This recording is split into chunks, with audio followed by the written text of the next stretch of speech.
pabahay, nakita nyo naman kung ano yung gagawin natin. Dito po sa Santolan, meron kayong pabahay na itatayo. Gusto nyo po ba sino walang bahay pala? Gusto niyo po madestino sa Tanay o kaya sa Laguna? Ayaw niyo, di ba? Kaya namin magtatayo tayo ng isang pabahay na kung saan kayo titira pa rin sa Pasig, hindi kayo madidestino sa Tanay or sa Laguna. Okay po ba yon? Dito pa rin kayo kasi sabi nga namin, dito ang trabaho nyo, yung iba, di ba? Dito yung mga kamag-anak nyo. Pag isa kayong lihitimong Pasigenyo, one way or another, related kayo sa isa't isa.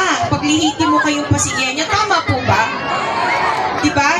Siyempre, yun ang gusto natin na nandito pa rin kayo nakatira sa Pasig para makita nyo ang progresibong Pasig kung paano siya magiging maunlad.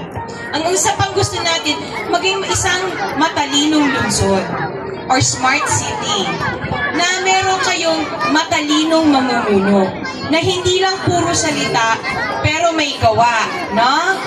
Yan ang gusto natin. May smartphones ba kayo? Lahat may smartphone, no? Gusto niyo ba yun na at a touch of a button, lahat ng information, lahat ng data, kaya niyo makuha? Kaya niyo rin kaming makontaktin? Diba?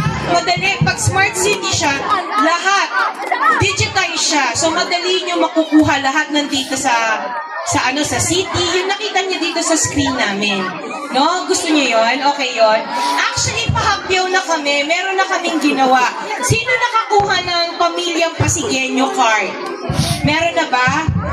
Oo, yun itong card na to. Sa iba na hindi nakakakita. Meron tayong ganito, Pamilyang Pasigenyo card. Kung saan may QR code na sa likod.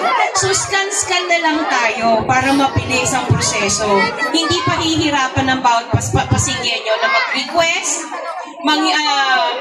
request ng medical assistance, financial assistance. Eto na. Pati yung data nyo, nandito na rin. Okay po ba to?